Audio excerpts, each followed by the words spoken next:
కాలచంద్రికా గురు కరుణా స్పందితా గంగాజరి ప్రవాహికా బోధామృత ప్రసాదితా సహనశీల భూస్వరూప జ్ఞాన దివ్యదాయక అగ్నివాయు సమ్మిశ్రిత జీవనోద్ధారక అగ్నివాయు సమ్మిశ్రిత జీవనోద్ధారక శరత్కాల చంద్రికా గురు కరుణా స్పందితా. స్వామితో సుమారు 30 సంవత్సరాలుగా ఉన్న రావి గోపాలయ్య తన చివరి శ్వాస వరకు స్వామిని నమ్ముకొని జీవించిన వారు. వారున్న రోజుల్లో ఎన్నో సంఘటనలు మన పరిశోధనలో తెలిసాయి. ఇనుకుర్తికి చెందిన మన్నవరపు జయలక్ష్మి కల్లో తిరుమలకు వెళ్ళినట్టు వెంకటేశ్వర స్వామి వెంకయ్య స్వామి ఇద్దరు ఒకటేనని అక్కడ తనకి కల్లో తెలిసిన విషయాన్ని గోపాలయ్య వాళ్ళందరూ అడిగి ఏం జరిగింది అని ఆ విషయాన్ని వింటారు. నేను స్వామి తోటి ఉన్నా, నెల్లూరులో దత్తాత్రేయ మార్గంలో ఉన్నా. నేను మా నాన్న దగ్గర పై చూసుకోవాలని తులసి కొడుకు ఆదినారాయణ చెప్పి నేను పాపం జాగ్రత్త, నీకేం పర్వాలేదన్నా, నేనున్నాను, బుజ్జమ్మను బ్రహ్మాండంగా చూసుకున్న స్వామి ఉంటే నీకేమన్నాను. సరేనని చెప్పి మా నాన్న ఇంటికి వెళ్ళి నేనున్నా. వచ్చిన నిలుగుంట పాయము ఇందుకొరపేట స్వామి దగ్గరకి విపరీతంగా భక్తులు వచ్చేది. వచ్చిన వాళ్ళందరూ నువ్వు ఇంత చిన్న పాప నువ్వు ఎందుకు అమ్మ స్వామి కాదు ఉండేదా, నీకేమన్నా బాధ అనేది.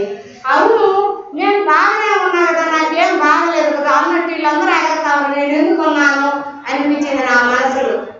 సరేలే మనం వెళ్ళిపోతాము అనుకుంటా ఉండా. అందలేదు స్వామి అన్నం ఉడకతానే ఉంటే కలబడ్డ కట్టేసి అయ్యో కోపం పడుతున్నాయో రోడ్లు అమ్మ ఉడికి అన్నాడు.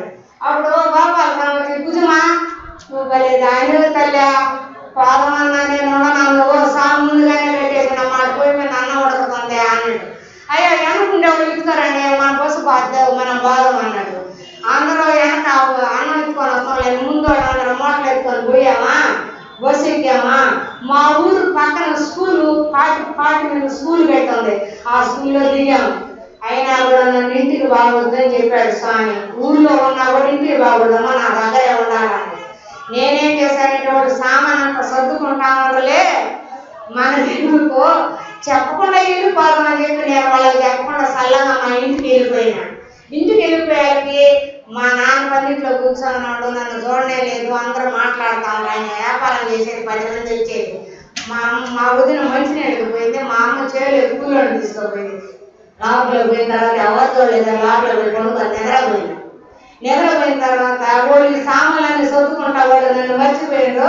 నేను కూడా నిద్రపోయిన నాకేం తెలియదు. నేను కళ్ళు మూస్తానే నేరుగా తిరుమలకి వెళ్ళిపోయినా. తిరుపతికి పోయి దేవాలయం దగ్గర ఒక పూజారి మాత్రం ఆ నిలబడుకున్నాడు. దేవాలయంలో స్వామి తిరుమల పైన స్వామి మాత్రం విగ్రహం అట్టే నల్లగా నామం పెట్టి అట్టే నిలబడేవాడు. నేను పోయిన తర్వాత పూజారి స్వామి ఎడెవరు లేరు ఏం సార్, నేను టెంకాయ కొట్టుకోవడానికి వచ్చినానంటే అమ్మోడు అన్నం తినే టైం అయింది కానీ నాకు ఆకలి అవుతుంది, అదిగో కనిపించేదే మా ఇల్లు, నేను అక్కడ పోయి భోజనం వచ్చేదాకా బయట కూర్చో అని వెళ్ళిపోయాడు.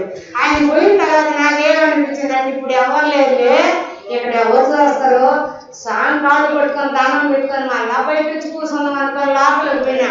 పోయి ఇప్పుడు కాళ్ళు పట్టుకున్నాను. ఆయన చిన్న పిల్లోడు అయిపోయి నవ్వుతా స్వామి లాగానే ఉంటాడు, ఇంకే మార్పు లేదు. అచ్చం పరమాత్ముడు వెంకయ్య, నేను ఎప్పుడు ఆయన దగ్గరే ఉన్నా.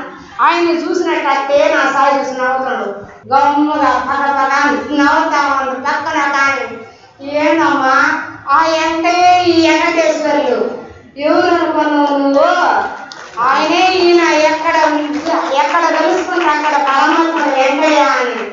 నారాయణమూర్తి అని కళ్ళు తిరిగి చూసే లోపల గోపాలన్న లోపల అనుకున్నాను. నాన్న ఈ పని కాకమ్మా స్వామి చెప్పకుండా ఎందుకు వచ్చిన నన్ను తీసుకొని ఇద్దరు ఆడ పోయారు.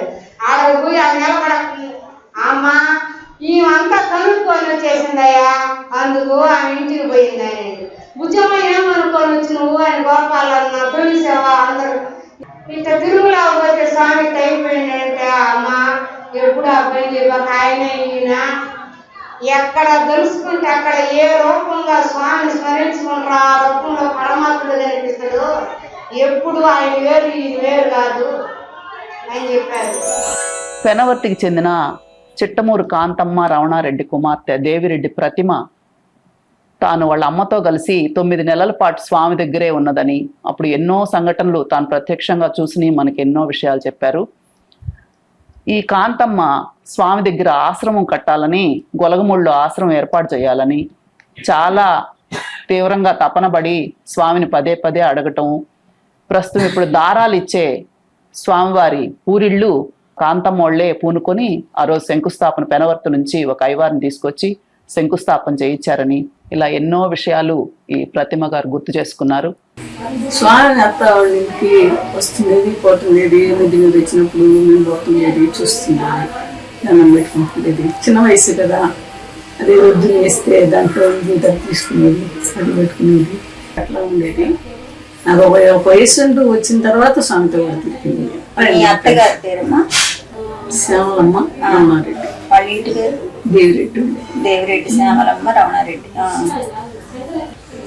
అమ్మకు ఆరోగ్యం బాగా లేకుండా వచ్చింది. అప్పుడు ఎంత వయసు వచ్చింది? 26, 25. అమ్మ పేరు లక్ష్మీకాంతమ్మ. ఇంటి పేరు చిట్టమూరు. చిట్టమూరు. వాళ్ళు ఎక్కడ ఉండేవాళ్ళు? ఊళ్ళో నిలబడుతుంది. ఉండేవాళ్ళు. అమ్మ బాగా లేకుండా వచ్చిన తర్వాత అమ్మ పోతా వస్తుండేవాళ్ళు, మేము పోతూ గొలగముడికి స్వామి వచ్చి ఉండేటప్పుడు పోయేవాళ్ళం అన్నమాట. ఆమె ఒక రాత్రి నిద్ర చేసి 2 రోజులు ఉండేది, వస్తుండేది. అప్పుడు పరిస్థితి చూస్తే మీకు అర్థం కాదు. ఎండుగడ్డి ఈ తరచాప వేసుకొని స్వామి అంతే, మేము అంతే. బాగా డీప్గా 9 months అమ్మతారు. ఆమె కాలు షుగరు స్వామి ప్రేరేపించింది అమ్మని, మా అమ్మని. అదే మనము ఆశ్రమం ప్రారంభిస్తే, నువ్వు ప్రారంభించు, మన వల్ల మన కోర్టు వల్ల అయిపోద్ది అన్నాడు. అమ్మ అప్పుడు అడిగింది స్వామి, స్వామి ఎప్పుడు పోయి శంకుస్థాపన చేయమంటారు అని చెప్పి అడిగింది. 15 రోజుల తర్వాత అమ్మ అన్నాడు స్వామి. మొత్తం అని చెప్పలేదు, ఏం చెప్పలేదు. 15 రోజుల తర్వాత అమ్మ అని అన్నాడు. సరే అన్నమాట. ఎందుకు బుద్ధి పుట్టిందో 10వ రోజే బయలుదేరి బండి పెట్టించుకుని నేను కూడా అంత కూడా 800 రూపాయలు ఇచ్చాను. అయితే మా శంకుస్థాపన చేస్తాము అని చెప్పి ఊళ్ళో అయ్యవారి తరఫున అడిగి శంకుస్థాపన చేశారు. టెంకాయ పుట్టింది, నేనే శంకుస్థాపన చేసేదానికి తాత నా చేతనే చేయించాడు. 800 ఇచ్చేసి మేము వెళ్ళిపోయాం. అది చేస్తుంది 800 ఇచ్చి ఆ పూరీలు తీశారు. ఆ పూరీలు నేను గోపాలమ్మ ఉన్నాను అక్కడ. ఇప్పుడు కూడా ఉంది కదా లోపల. అదే శంకుస్థాపన చేసింది. అది మాత్రం అట్లే ఉండాల్సిందే. దానిపై స్లాబ్ వస్తాం. ప్రస్తుతం పొదలకూరులో ఉన్న బ్రహ్మదేవి కిష్టయ్య వాళ్ళు కట్టుమూడిపల్లిలో ఉన్నప్పుడు స్వామి సిద్ధలయ్య కొండకు వస్తే మేము స్వామి గుడ్డలు తెచ్చి ఉతికేవాళ్ళమి. అప్పుడు ఒకసారి స్వామి గుడ్డలకు డబ్బులు వద్దు అన్నప్పుడు స్వామివారు అట్లా కాదులే అయ్యా, అట్లా ఉచితంగా చేయించుకోవద్దు అని స్వామి డబ్బులు ఇచ్చారని కూడా ఆ విషయాల్ని కిష్టయ్య గుర్తు చేసుకున్నారు. కట్టుమూడిపల్లి, నేనుండేది పొదలకూరు. బ్రహ్మదేవి కిష్టయ్య. స్వామిని చూసే వయసు నా అప్పుడు 15 సంవత్సరాలు వయసు ఉంటుంది నాకు. ఇప్పుడు 52 సంవత్సరాలు. అప్పుడు స్వామి దగ్గర వీళ్ళు తులసేవ, గురువయ్య స్వామి, గోపాలయ్య స్వామి వీళ్ళందరూ కూడా బాగా తెలిసేదే కానీ మనం ఎక్కువ మాట్లాడేది లేదు. మా అన్న పోయి మా అన్న గుడ్డలు ఎత్తుకుని వస్తే నేను మా అక్క పోయి ఇచ్చొచ్చేది ఆశ్రమం దగ్గరికి. అంటే సిద్ధేశ్వర స్వామి ఆశ్రమం దగ్గరే. సిద్ధేశ్వర స్వామి ఆశ్రమం ఉంది కదా కలిసాడు కట్టుమూడిపల్లి ఆ కొండ దగ్గర. ఇద్దరం పోయి ఇచ్చొచ్చేది. ఇస్తే ఎన్ని గుడ్డలు వేస్తే అన్ని పావలాలు ఇచ్చేవాళ్ళు అనమాట. వీళ్ళు చాకలి పని చేస్తారు. మేము సాకలలో పావల లెక్కన, గుడ్డకు పావల లెక్కన తులసి ఒక్కొక్క కానీ ఒక్కొక్క కానీ వీళ్ళు పంచులకు కానీ బన్నీలకు కానీ తుమ్మాలకు కానీ ఎన్నిటికి కూడా ఎన్ని వేస్తే అన్ని పావలాలు ఇచ్చేది అనమాట. ఈ పావలాలు లెక్క వేసుకునే దానికి కూడా మేము బడికి పోయారు. 0 ఇటు 3 0 దేనికి పెడుతున్న సంగతి కూడా నాకు తెలియదు. అసలు చదువే పూర్తి బడి తెలియదు. అట్టా మా అన్నోళ్ళు పోయి చదువుకోమన్నా నేను పోయేదిలే. అట్టా ఈ పని మీద అలవాటయ్యాము. ఆ పని కూడా నేను పూర్తిగా చేసేదిలే. అసలుకి మామూలుగా నాకు బాగా 18 వచ్చిన తర్వాత మైన్లో పనికి పోయాను. గిన్నెలో పని చేస్తామని. అయినా ఈ గుడ్డలు మాత్రం సాయంకాలంకి వాళ్ళ నెలకు ఒక 2 సూర్లు వచ్చేవాడు ఆ స్వామి ఆశ్రమం దగ్గరికి. ఆ ఆశ్రమం దగ్గరికి వస్తే 2 సూర్లు వస్తున్నాగానే మా అన్నకి చెప్పి పంపించేవాళ్ళు. గుడ్లు ఎత్తకపో ఏం పేరు ఆయన పేరు? అంకయ్య ఎత్తుకొని పోతే ఉతికిన తర్వాత సాయంకాలం మేము మా అక్క నేను ఎత్తుకుపోయి ఇచ్చేవాళ్ళం. ఈ డబ్బులు లెక్కేసి ఇచ్చేవాళ్ళు. సరే ఒక సూరి మా అన్న ఉతుక్కొని మా అన్నయ్య పోయాడంట. మా అన్న పోయి ఇచ్చేదానికి పోతే గుడ్లన్నిటికి తీసుకొని స్వామి గుడ్ల వరకు వద్దు స్వామి అని చెప్పి గోపాలయ్య స్వామికి దండం పెట్టాడంట. అయ్యా అంకయ్య నీ గుడ్డలకు వద్దంటున్నాడు, అన్ని గుడ్డలకి ఇస్తారు కదా, స్వామి గుడ్లకి కదా 4-5 వేస్తాడు, అంతకాడికి పెంచేయడు కదా, అంతంత ఏలుకలు అనమాట. అవి కూడా పెద్ద పంచులు కూడా కాదు, తుమాళ్ళు కూడా కాదు, ఆ ఏలుకలు తడుపు బాత పెట్టుకునే ఆ చిన్న గుడ్లకు వద్దు అని అంటే అప్పుడు స్వామికి పోయి చెప్పాడంట గోపాలయ్య స్వామి. అంటే అమ్మమ్మో మనం ఎంత సంపాదించుకొని ఇన్ని మెట్లు ఎక్కున్నామయ్యా, ఆ ఒక్క కానీ ఈకిపోతే ఆ మెట్లన్నీ మళ్ళీ కిందకు దిగాల్సి వస్తుంది అని చెప్పి ఈ ఒక్క మర్మం చెప్పాడంట స్వామి గోపాలయ్య స్వామికి. డబ్బులు ఇచ్చారు అవతల? డబ్బులు ఇచ్చిందా ఒప్పుకునేవాడు కదంట, పావుల లెక్కన ఇచ్చేవాడు ఆ వాటికి కూడా, ఆ ఏలికలకు కూడా, ఆ చిన్న గుడ్లకు కూడా పావుల లెక్కలు ఇచ్చేవాడు అంట. అట్లా నేను ఒక సూరి నాకు తెలియక తెలిసే వాళ్ళు అందరు తిరుగుతా ఉంటే ఆ గుణా చుట్టూ తిరిగేవాడిని. గుణా చుట్టూ తిరిగితే కదలకుండా కూర్చో ఉండేవాడు, తాటాక మట్ట మీద వేసుకొని కూర్చో ఉండేవాడు. స్వామిని అడిగేవాళ్ళని, అంటే నేను గుర్తులేదు ఇప్పుడు, స్వామిని నేను గుర్తు పెట్టుకుంటా. కానీ నేను అప్పుడు పోయి స్వామిని అవ్వని అడిగితే అవ పచ్చి బంతులు కొట్టేశారు, పాలు కక్కుతా ఉన్నాయి, అవి మండిపోతున్నాయి, బాగా మండిపోతున్నాయి అంటే అవి స్వామి మంట చేసుకుంటాడుయ్యా, అవి మనం మంట చేస్తున్నాం, స్వామి మంట చేసుకుంటున్నాను అన్నారు. ఆ ఒక్క బంతును కొట్టుకొని గోపాలయ్య స్వామి గురవయ్య స్వామి మోసుకొని వచ్చేటప్పుడు చూశాను సార్ నేను, పెద్ద బంతులు కొండ మీద. ఆ బంతులు ఈ రోజైతే మనం 3 మనుషులను కూడా ఎత్తుకోలేము అసలుకి. ఆ బంతును కొట్టేసి ఆ రెమట్లన్నీ తొలగిచ్చేసి నడి మధ్య బంతును పైన భుజాన్ని వేసుకొని ఎత్తేస్తే ఒక్కరు ఎత్తేవాళ్ళు కదా వాళ్ళకి. ఆ ఒక్కటే ఎత్తుకునేసి భుజాన్ని ఎత్తుకుని వచ్చేసి 2 పక్కలు కానీ అటు ఒకటి మంట చేస్తే రాగుతా ఉండేది అనమాట పొగ. అగ్గిపుల్లలాగా మండేవి, అగ్గిపుల్లలాగా మంటతా ఉండేది, పచ్చి బంతులు. అది తమాసుగా వస్తున్నది. అప్పుడు మనకు తెలియదు కదా, చిన్న వయసు, ఏదో తిరుగుతా ఉన్నారు, వస్తా పోతా ఉన్నారు అంటే ఎవరన్నా వచ్చేసి అయ్యా నీ కాడికి వచ్చి ఉన్నారంటే అప్పుడు మనం వాళ్ళు చెప్తుంటే తినేది అనమాట. ఆయన బాటలాడేది మనకు తెలియదు, అసలు ఆ భాష తెలియదు, ఆ విషయం తెలియదు. ఇందులో ఇళ్ళు గురవయ్య స్వామి గోపాలయ్య స్వామి చెప్తే అప్పుడు చెప్పేదన్నమాట. ఏదో కోట్లు పడుగులు చెప్తా ఉంటే వాళ్ళు రాసి వీళ్ళకి చెప్పేవాళ్ళు అనమాట, ఆ కాగితం ఇచ్చేవాళ్ళం, అది చూసేవాళ్ళం మనం. అది మా విషయంలో జరిగింది. ఆయన అచ్చ తెలుగు నెల్లూరు భాషలో చెప్పేవారు ఏదైనా సరే. నెల్లూరు భాషకు ఒక అద్భుతమైన సార్థకతనిచ్చింది వెంకటేశ్వర చరిత్ర. అందులో అనేక సూక్ష్మాంశాలు ఉంటాయి, వాటన్నిటినీ ఆయన పలుకుబడుల్లో మనం చూడవచ్చు.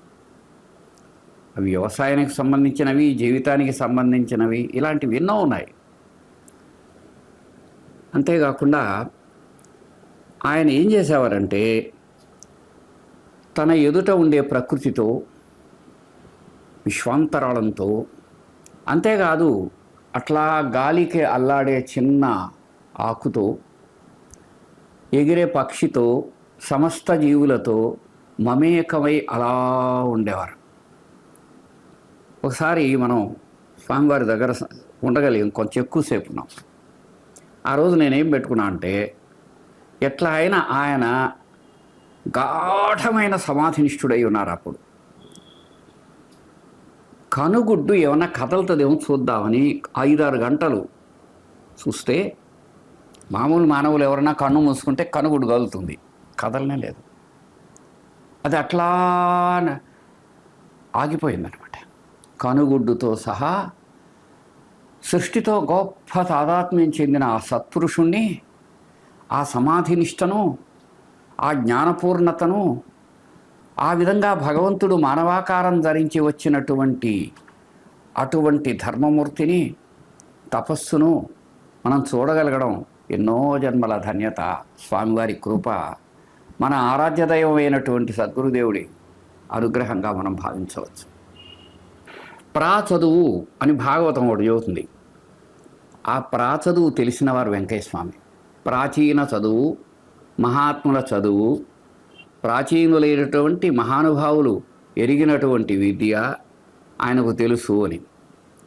ఆయన కాలగతికి ముందుకెళ్ళి చూడగలరు. అదేవిధంగా ఏ వ్యక్తి యొక్క పూర్వాపరాలను అన్నింటినీ ఒక్కసారి దర్శించగలడు. ఆయన చూపుకు అవధియే లేదు. అదొక అపూర్వం, అపారం, అనుగ్రహ రూపం. అది ఎంతో అద్భుతమైనటువంటి సర్వజీవ హితాన్ని కాంక్షించేటువంటి అద్భుతమైన చూపు, లోచూపు. అటువంటి స్వామిదయ అందరికీ ఉండాలని, సంప్రాప్తించాలని కోరుకోవటమే మన విధి, కర్తవ్యం. ప్రస్తుతానికి సెలవు. నమస్కారం.